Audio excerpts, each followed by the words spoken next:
After what turned into kind of a disappointing week in Birdland last week after the O's came up empty at the winter meetings, I knew you all had questions, and I am here to answer them on this Mailbag Monday episode of the Locked On Orioles podcast. You are Locked On Orioles, your daily Baltimore Orioles podcast. Part of the Locked On Podcast Network, your team every day. Hey there, Orioles fans. Today is Monday, December 12th, 2022, and welcome back into the Locked On Orioles podcast, part of the Locked On Podcast Network, your team every day. As always, I'm your host, Connor Newcomb. And coming up on today's episode, we are going to open up the mailbag, a Mailbag Monday episode of the Locked On Orioles podcast, where I will answer 9 listener questions. Again, they all come from you, the listener, hitting on topics like the Orioles ballpark extension, whether or not the O's should sign Cedric Mullins to an extension. Are we worried about the O's not handing out extensions to guys like Adley Rutschman or Gunnar Henderson? We'll talk about some other free agents who are out there that the Orioles could go after. Taking a look at what the O's rotation could look like next year and much, much more is all coming up on this episode of the Locked On Orioles podcast. But before we get there, just did want to thank you for making Locked On Orioles your first podcast listen of the day. We're free and available on all podcast listening platforms. Make sure to subscribe to the podcast wherever you listen. Leave a 5-star rating and a review if you can. And make sure to like, comment, and subscribe to the Locked On Orioles YouTube channel. This is our final week of the offseason with 5 episodes this week. So I'll be coming to you every day, Monday through Friday this week. But then starting next week, we'll bump it down to 3 episodes a week. But still, all the Orioles offseason coverage will generally come to you every Monday, Wednesday, and Friday. That's starting next Monday, December 19th. We'll still have it all covered for you here on the Locked On Orioles podcast. But let's jump right into the mailbag today, a Mailbag Monday episode of the pod. Again, if you would like to submit a mailbag question for a future mailbag episode, email us at lockedonorioles@gmail.com. Tweet at us at LockedOnOrioles as well and get you more info about where to send in those questions coming up at the end of the episode. But let's start with the mailbag. Our first question of the day comes from listener Mark, who I always thank for getting in his questions. And his question via email kind of boils down to this. Could decisions on the ballpark lease at Camden Yards and the free agent spending give any indication on whether or not the Angelos family is going to sell the Orioles? And listen, this is a hard hitter to start out the mailbag. And again, thank you to Mark for the question. So let's kind of look at the facts first. Right now, the Orioles lease with Oriole Park at Camden Yards ends after the 2023 season.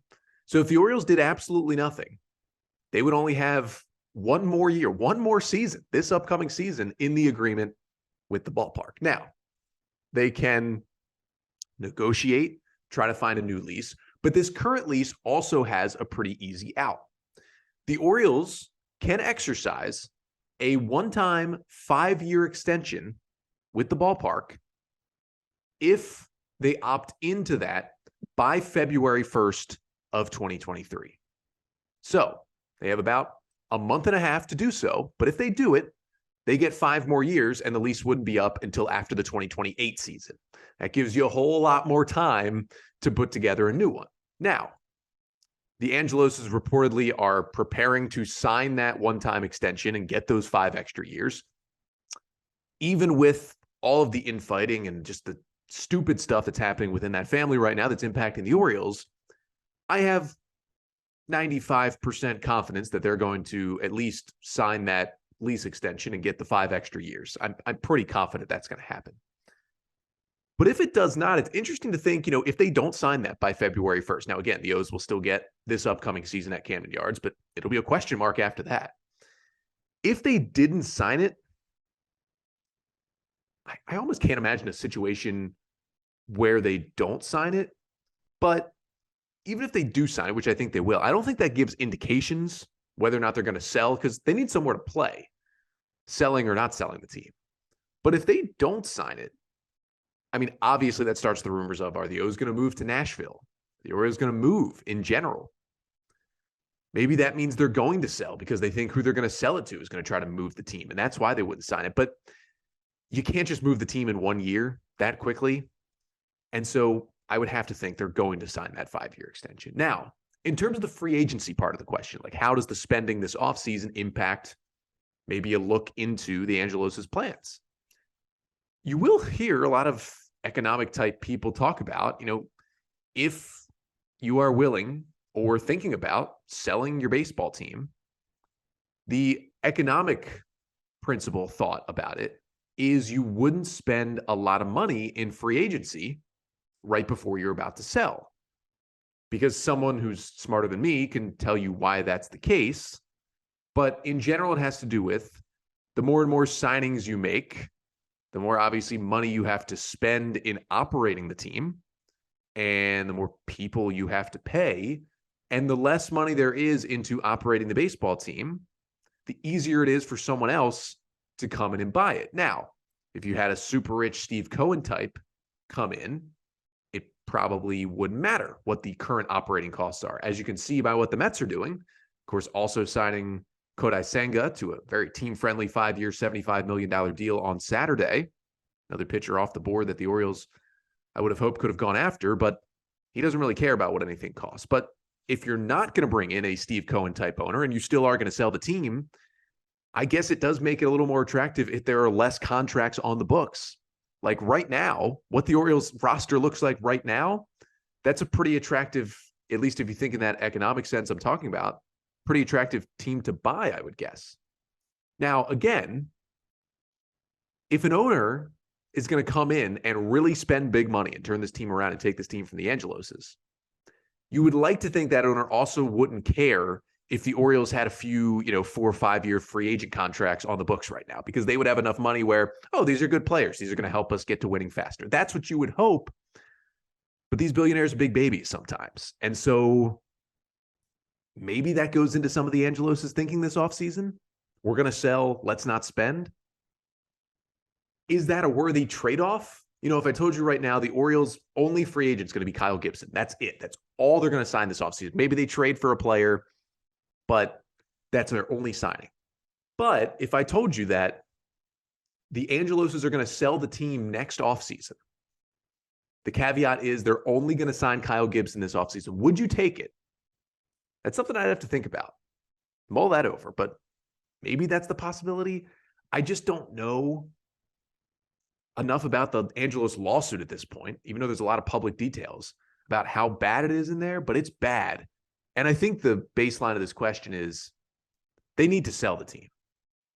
Now, are these signs towards them selling? Maybe them not spending right now is a sign, but they haven't spent over 5 years since they brought Mike Elias in. So really nothing different so far this offseason. I hope they sell the team. Next question comes from the Joker on Twitter, who asks, would you rather sign a starting pitcher to a multi-year deal or trade for a starting pitcher who has a couple years left on his rookie deal and then extend him after that? Now, in principle, my answer to this question is always sign the starting pitcher. Your owner should clearly, as they always do, even if they don't want to spend it, have enough money to sign those pitchers. And then when you think about it, say the Orioles went and signed Carlos Rodon. Signed him for, reportedly he wants 7 years. You signed him for 7 years, $210 million. All you're giving up is $200 million out of your super rich billionaire owners' pockets. Let's flip to Corbin Burns. And Corbin Burns is better than Rodon. Let's say Brandon Woodruff from the Brewers, their number 2 pitcher. If he pitches at his peak, he could be around the area of how good Rodon is. Say the Orioles trade for Brandon Woodruff. Yes, he'd be much cheaper over the first 2 years, but you'd be giving up some. You probably have to throw in a Jordan Westburg, Colton Cowser, maybe a Jackson Holiday, something like that to get a Brandon Woodruff. Grayson Rodriguez, a DL Hall, maybe. You're giving up players, and then if you're going to extend them, you're still giving up that big money to keep them there. So obviously, the easy answer is you'd rather sign the free agent starting pitchers because your owner should be operating that we've got the money, let's do it. And then you keep your prospects as well. That's kind of the best of both worlds. Now, it doesn't really work like that in the Orioles sense. They kind of have to do one or the other. And right now, if you're asking me what would you do for the rest of this offseason, right now I'd honestly rather trade, because unless the Orioles are going to give out the 7-year big money deal that Carlos Rodon wants, which I don't think they're going to, and reportedly Chris Bassett wants 4, maybe 5 years at age 34, and I don't think the Orioles are willing to do that either, although they are in on Bassett and talking to his people. At this point, your better options are via trade, and the Orioles have a top 5 farm system in baseball. They have so much talent, a depth of hitting prospects to trade away, that they can go get an ace-type starting pitcher via trade, and then, maybe they get a guy with 2 years left on his rookie deal, and then after 2024, maybe there's new owners here, or maybe the Angelos are still here, but finally willing to spend, and then the O's are willing to pony up the money to extend that pitcher. So in the current Orioles state right here on December 12th, I'd say trade, but in principle, always signing the pitcher is easier. Third question of the day comes from Brian on Twitter, who asks, does the lack of long free agent offers that the Orioles have been even willing to give out worry you about the chances of extending Adley Rutschman? And this is a good question. And actually, Jason on Twitter also asked kind of a similar version of this question, so kind of combining the two here in the mailbag. But it's interesting to think about, because we went into this offseason saying, hey, one of the things the O's should try to do is extend Adley Rutschman. And now it would be great to do Gunnar Henderson as well. I think they're going to probably wait for a more full MLB season from him. I think this time next year, we start having that Gunnar Henderson extension conversation, as long as he lights the world on fire like I think he will. But you got almost a full season of Adley. He looked amazing. He's going to be the best catcher in baseball pretty soon, if he's not already. JT Realmuto, really the only guy up there with him, maybe Sean Murphy. But you got to extend him. He's only going to get more expensive as you go on. But to answer the question, I am a little bit worried, because, you hear some rumblings about the Orioles' dealings with starting pitchers who were out there. And for example, the Orioles were in on Jameson Taillon. He gets a 4-year deal from the Cubs.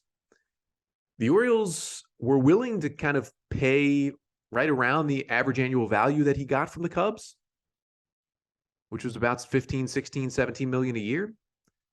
They were not willing, it sounds like, to go more than 2 years on Jameson Taillon. Same thing happening, it sounds like, with Chris Bassett. Chris Bassett wants at least a 4 and maybe a 5-year contract. Now, not a lot of teams want to give him that because he's 34, and he'll probably get around $20 million a year. Sounds like the Orioles are in on him.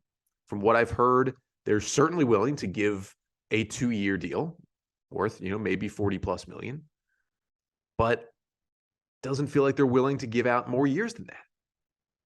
And same with even, they brought in Kyle Gibson on a 1-year deal. He wasn't going to get a multi-year deal from anyone. I mean, he's 35 years old. But even Noah Syndergaard, the Orioles are very in on Syndergaard. It sounds like, they're only offering about a 2-year deal, which is fine. He maybe needs more of a prove-it deal again, because we're still not exactly sure what he is coming off the Tommy John surgery. But you got to be willing to give up more than 2-year deals to get a guy in, and also to keep a guy like Adley Rutschman. I still think that if they're going to spend money, they're going to do it on extensions for their young guys first before they do it to outside free agents, which makes me a little less worried. But I am worried, because it's going to take a 10-plus year deal to get that Adley Rutschman extension done right around now. And it's going to be big money at the end of the deal. Are the Orioles willing to do that right now? Especially with the Angeloses just bickering and fighting and suing? I don't know. They need to do it now.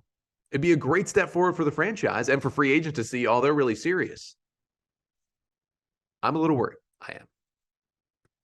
We got 6 more mailbag questions, though, to go coming up here on the pod. Some great questions from you, the listeners, that we will get to coming up after the break, including some thoughts about the Orioles fan base right now, a look at kind of the back end of the rotation, and a question about a Cedric Mullins extension potentially as well. But first, this episode of the Locked On Orioles podcast is brought to you by betonline.net, which is your #1 source for sports betting info, stats, news, and analysis this December. Now listen, 3 days really left of the World Cup. You got each of the semifinal days this week, and then the final next Sunday. And you can get all the lines and the odds on every match from the World Cup. But there's also, back here in the U.S., got the NFL every Sunday. We're very close to college football bowl season, get all the odds on every bowl game. And then you got the NBA, you got the NHL, you got college basketball, anything you can want, they've got it at betonline.net. And if you love sports podcasts, which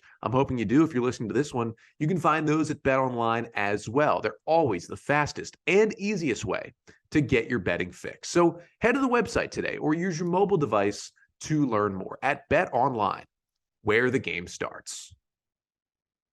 So we're back here on a Mailbag Monday edition of the Locked On Orioles podcast, answering your Orioles questions. And our fourth question of the day comes from Seth on Twitter, who asks, essentially, why is the Orioles fan base so vocally discontent about this offseason so far? Went on to talk about, it's got plenty of time left, and maybe they weren't ready to spend, and they still have great prospects and everything that goes along with that argument. I think the number one thing that's causing discontent for me and a lot of other people is the things Mike Elias said starting after the trade deadline with liftoff and what he's continued to say and backtrack. When you get a fan base that excited by what he said after the deadline, maybe trying to save face a little bit. And I talked about this a lot at the end of Friday's episode, so make sure to go back and listen to that one if you haven't already. But that set expectations. And then he's just backtracked on those expectations one by one. You add that to the fact that the Orioles had an amazing 2022 season. They went from 52 wins to 83 wins, a 31-win increase. But you have to remember, they did all of that pretty much with in-house guys and very unproven in-house guys. I mean, Rougned Odor certainly helped. Jordan Lyles certainly helped. I don't know how much Robinson Chirinos really helped, but those are the only free agent guys. But on the one hand, you can say, oh, if they did all that with the in-house talent, they've got more in-house talent coming. Why can't they just stick with that? Okay, but the more realistic flip side of that is all of this unproven talent in their first big league seasons, a lot of them overachieved, especially on the pitching side, especially in the bullpen. Regression is going to happen. Now, you don't know from who and how badly, and some guys will continue to get better, but some guys will regress. And you have to be able to account for that. So at the very least, you need to bring in better veteran stopgaps. Kyle Gibson was a start. A guy like Noah Syndergaard would be another guy. And, you think about backup catcher, or you think about left-handed hitters and other guys, maybe a veteran reliever or two, to protect against that regression. That's the least you need to do. And the Orioles haven't done that. It's only been Kyle Gibson. But what's even better is immediately upgrading. So then the younger, unproven guys become the depth. You go out and you get a Carlos Rodon. And then Tyler Wells becomes starting depth. He's had one good relief season and one solid but injured starting season. If Tyler Wells becomes your sixth or seventh starter, and if he can't get a rotation spot, he dominates in the bullpen like he did in 2021. And then when you need him to start sometimes because of injury, he can give you 5-6 solid innings like he did in 2022. That's perfect for a team trying to get to the playoffs. But if you're instead relying on Tyler Wells to be your number 4 starter, and he can only really get through 5 innings, and he's having his first trip up as a starter and he gets injured again, which has happened multiple times, that becomes a problem. But the Orioles haven't done any of that, and that's where the frustration lies. Plus, you have all the payroll flexibility in the world. The Orioles last in payroll last year. They're projected to be in the bottom 5 again this year. You've got so much room to spend. And so many other teams were so active at the winter meetings, and the Orioles were not. And a lot of the players we saw the Orioles target went off the board in San Diego last week. So you combine all that, that's why it's frustrating. And I get it. There's still more time. It's December 12th. There's a lot of offseason remaining. And as I talked about back on Friday's episode, there's still a lot of good free agents out there, plus some trades that the Orioles could make to make the team better. But this seems to be the perfect time for the Orioles to spend, coming off the 30-win increase. You've got some buzz. You've got some excitement in the fan base. You got all this money. Mike Elias targeting this offseason from the start. This would be the time that they would start to go. And it just hasn't happened yet. And I'm still staying somewhat patient because there's plenty of time in the offseason and still good players available. But it's frustrating when this many good players have gone off the board. And the Orioles are reportedly, in on these guys with 2-year deals, and then they're signing mega 4 or 5-year deals that the O's don't seem to be anywhere close on. That's where the frustration lies. And it doesn't have to be Carlos Correa, Carlos Rodon, coming in this offseason. That'd be amazing. But you got to add a little bit more because you got to have protection for this young roster. Because if the Orioles go in with this current roster they have right now, everybody coming back plus Kyle Gibson, if there's regression, it could get ugly. This team could win just 70 games next year. And that really is a big step backwards. You do not want that. Just want them to continue to build and move forward because it's been too many years of losing. Time to keep winning, not just be satisfied with what happened last year. Next question comes from Milo on Twitter, who asks, how much would it help the Orioles to sign another kind of back end of the rotation starter, another number 3 or number 5 starter like Sean Manaea or Noah Syndergaard?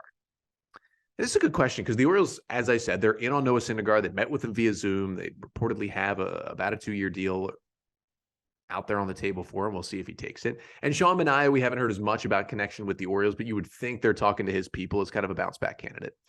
But again, a couple years ago, you're thinking Sean Manaea and Noah Syndergaard, that's a 1-2 in a rotation. Well, each guy's had some injury problems, had some ineffectiveness, and they're more of back-end guys now. They're still legitimate MLB starters, but they're not aces anymore. Maybe they could be again. We'll see. But I think they're solid upside plays for the Orioles. Now, let's say Noah Syndergaard is the next guy. I think he's been very connected to the Orioles. I think there's a good chance if they sign another pitcher, it's going to be Noah Syndergaard. To answer the question, he makes the team better. Right now, you have Gibson in there. You add in Noah Syndergaard. I think both those guys are guaranteed to have rotation spots on opening day for the Orioles, something we'll get to in our next question. And it does make the team better. Now, it's not an ideal offseason if your only additions starting pitching-wise are Noah Syndergaard and Kyle Gibson. Two of the guys who were on the Phillies playoff roster, but didn't factor in nearly as much. I mean, Gibson was basically a mop-up guy throughout the postseason run, and Syndergaard was a starter, but they take him out after 3 innings pretty much every time. So it's not like they were really trusting those guys to get them to a World Series, and I don't know if the Orioles would be able to either. Now, again, it makes you better. You have certified, legitimate MLB guys taking over for spots that would be filled by maybe Tyler Wells or Austin Voth or Spencer Watkins. That, no question, makes the team better. But not as much better as we would have liked out of this offseason. And they do need another starting pitcher. Again, Kyle Gibson, the only guy on the roster right now among starting pitchers who has pitched at least one good and full MLB season. Nobody else has done that of this projected rotation. So they need more guys who have done that, as I just talked about in the last question, those fallback options for when guys regress or get injured or whatever it may be. You need that depth. So yes, another 3 to 5 starter like Manaea or Thor would help this team. No question about it, would make them better. But it would also be disappointing if like Syndergaard and Gibson were the only 2 starting pitching signings. 6th question of the day comes from Perry on Twitter, who asks, will the Orioles sign Cedric Mullins to a multi-year contract extension? Interesting question as well, because I don't think it's probably something the Orioles are really flushing out right now. So Mullins still has 3 years left. He's not a free agent until after the 2025 season. So the O's have some time. He just became arbitration eligible for the first time this offseason, so he's still very cheap to start in center field for them. He's 28 years old. He'll be 31 by the time he becomes a free agent, and had a 3.4 WAR season this year. Wasn't amazing, but he was just a really good player. Of course, coming off the unbelievable 6 WAR season in 2021, where he was an all-star, 30-30, completely broke out for the Orioles. I still don't think we quite know who Cedric Mullins is. I think he's closer to the player he was this year than he was last year. I think he's more of a 3 to 4 win center fielder every year, which is great. Every good team needs one of those guys. But I don't think the O's are even thinking Mullins extension this year. Let's wait till the 2023 season ends. Let's get to about a year from now. Let's evaluate how Mullins looked in 2023. Let's compare to, was it closer to 21 or was it closer to 22? And then I think the Orioles should be entering that phase, because if it's closer to 2022, he has a 3 or 4 WAR season. He's solid, not amazing. Maybe he gets moved from the top of the lineup, but he's still an everyday player in center field. I think that would be a perfect time to extend it. You can maybe get him on a 3 or 4 year extension. Maybe $15-ish million a year. You can bring him in, keep him right in center field until like his mid-30s. He still has that speed that plays. The defense still plays. There's research out there that fast players age better. Mullins is certainly a speedy player. Means he's probably going to age better throughout his 30s. I think his bat can continue to stay because he doesn't rely on the power. And I think it's a good thing to do. I just think next offseason will probably be when that conversation comes up. But at this point, I would like to see Mullins extended and sticking around in Baltimore. But I got 3 more questions to answer here coming up on a Mailbag Monday episode. We're going to finish up coming up next, having to do with looking at what the Orioles rotation could be on opening day, a question about Joey Gallo maybe in Baltimore, then a question about the Orioles backup catcher spot as well. But first, this episode of the Locked On Orioles podcast is brought to you by Simply Safe, because here at Locked On Orioles, we believe home should be where you and your family feel safest, especially over the holidays. This season, give yourself and your family the gift of peace and protection with the #1 rated home security system, Simply Safe. And right now, Simply Safe is offering Locked On Orioles listeners 40% off a new security system. But don't put this off. And here is why we love it. In an emergency, 24/7 professional monitoring agents use Fast Protect technology exclusively from Simply Safe to capture critical evidence and verify the threat is real so you can get higher priority police response. And the 24/7 professional monitoring service, it costs under $1 a day. And here's the best and easiest part. They have a top-rated Simply Safe app. You can stay in complete control of your system, arm or disarm, unlock for a guest, access your cameras, adjust the settings anytime, anywhere, right from your phone. So don't miss your chance to save big on our favorite security system. Get 40% off any new system at simplysafe.com/lockedonmlb. That's simplysafe.com/lockedonmlb. There's no safe like Simply Safe. So we finish up here on a Mailbag Monday episode of the Locked On Orioles podcast. 3 more listener questions to get to here, and we start with our next question of the day that comes from Daniel on Twitter, who asks, what is your best guess at the Orioles starting rotation for the first week of the 2023 season? And this is a good question, a good caveat on the question too, because the rotation is going to look different in June than it looks in the first week. And also, as the O's have done the last couple of years, as a lot of teams have done the last couple of years, and I think they'll continue to do, is maybe start the year with a 6-man rotation, and then as you go along, cut it down to 5. So if we're talking about right now, it's a different picture. But I have this feeling the Orioles are going to sign Noah Syndergaard.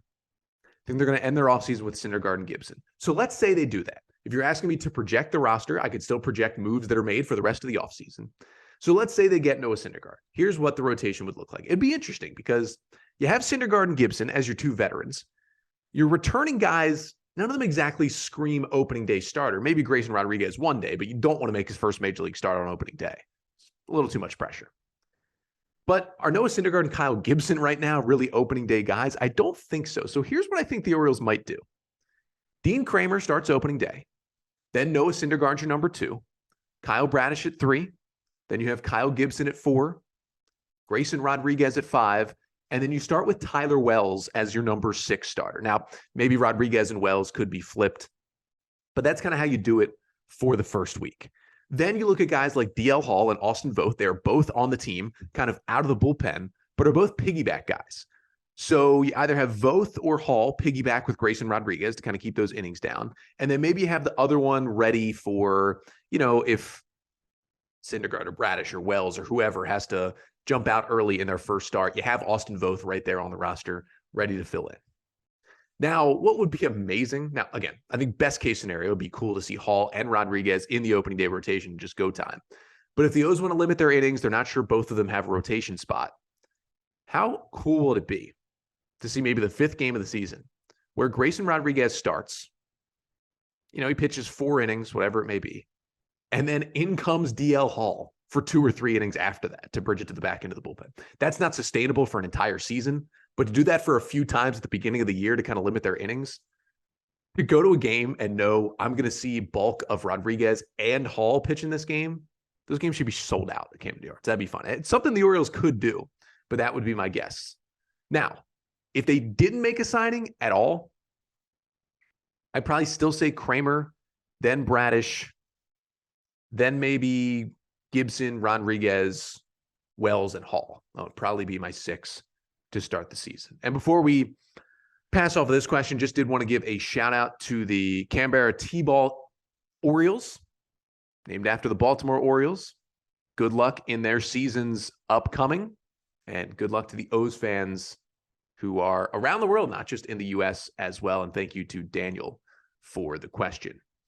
Next question comes from Todd via Twitter, who asks, do you think Joey Gallo could be a good signing for the Orioles? Now, Gallo is someone I've mentioned on this podcast a couple of times. In terms of left-handed hitters, he's probably the 6th or 7th best one left out there. Now, we know how bad it's been. Listen, 2022 for Gallo, 410 plate appearances with the Yankees and Dodgers, 85 WRC plus. He hit just 160. If he had been a qualified hitter, his 40% strikeout rate would have led the big leagues, but he still hit 19 homers. He still had a positive WAR. His defense went down a little bit, but it's still okay. He still had a 14% walk rate. And, he's still young. And if you look back at what he did in 2021, 122 WRC plus, despite hitting just 199, he had 38 homers. He had an absurd 18% walk rate and a 35% K rate. It would still be around the league's highest, but he can work like that. Now, when you specifically look at 2021, remember he was with the Rangers, then he got traded to the Yankees. Before the trade to New York, with the Rangers, he was hitting 223. He had a 138 WRC plus with Texas. Gallo was very vocal about how much he did not like playing in New York for the Yankees. He said that after he got traded to the Dodgers in the middle of the season. Didn't really help the Dodgers. I mean, he was better with the Dodgers down the stretch, but he didn't even get a plate appearance in the playoffs with Los Angeles, so they didn't trust him that much. But on kind of like a 1-year, $10 million-ish deal, which is probably what Gallo's going to get, it's going to be a prove-it deal. And he didn't like the pressure of New York. He clearly performed better and less pressure in Texas. There's going to be much less pressure in Baltimore. Get him up there, try to pepper the flag court and, hit 25 homers for the Orioles, try to hit over 200. He's going to be a more valuable player now with the ban of the shift. He's a guy who the shift obviously hurts more than a lot of other players in baseball. He's going to get more hits, should help the average up, get back up over 200. Again, it was at 160 last year. I don't think it's the worst idea. Do I want that to be the one hitter they sign? No, because you're putting a lot of eggs in the basket that could go horribly wrong. But I don't think it's the worst idea in the world. And the last question comes from Zach on Twitter, who asks, what backup catcher options out there are clear upgrades over Robinson Chirinos? And this is interesting because Mike Elias has talked about it. Reports have been out there. The Orioles are looking for kind of more of a veteran backup catcher to bring in on probably a 1-year free agent deal to back up Adley Rutschman this year, because they did that with Robinson Chirinos last offseason. And Chirinos, although was a great leader in the clubhouse, was terrible on the field. Terrible defender, terrible framer, and terrible hitter.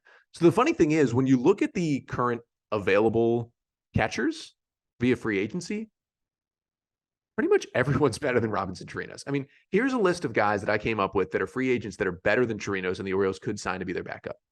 Omar Narvaez, Mike Zunino, Tucker Barnhart, Jorge Alfaro, Austin Hedges, Roberto Perez, Kurt Casale, Kevin Plawecki, Andrew Knapp, Sandy Leon, Luis Torrens are all out there and are all at least marginally to a lot better than Robinson Chirinos and are all younger than Chirinos as well. So all of those guys are an upgrade. So sorry, Zach, to not go as specific into some guys, but to answer your question, really, almost every catcher out there who has major league experience and is a free agent is going to produce better than Robinson Chirinos did last year. He was just so bad on the field that it's not hard to upgrade on that. Now, I hope they do more than a marginal upgrade. I think Mike Zunino might be a good candidate. I like Roberto Perez. If they want to go full defense, I like Austin Hedges. If they want to get a guy who can maybe provide a good bat and maybe play when he's not catching, Omar Narvaez is that guy as well. But yeah, most guys an upgrade over Chirinos.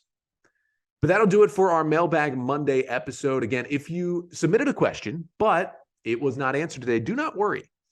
We had so many good questions that I'm thinking we're going to do another mailbag episode coming up later this week, potentially even tomorrow on the podcast. So if you would like to get in a mailbag question to be answered later this week on a mailbag episode, you can email us at lockedonorioles@gmail.com. You can tweet at the podcast at LockedOnOrioles or DM the account. The DMs are open as well. You can leave a comment on the YouTube channel under one of the videos, leave it as a mailbag question, or you can put it in the review section on Apple Podcasts. So leave a 5-star rating for the podcast. And then when it tells you to leave a review, leave your mailbag question in there as well. And it will be answered on a future mailbag episode, which looks like we're going to have another one this week because of so many Orioles questions we got from you, the listener. And I thank you so much for tuning into the pod, liking, subscribing, watching, listening, and getting in those mailbag questions. But I'll be back here on the podcast tomorrow, maybe talking about a move the Orioles made.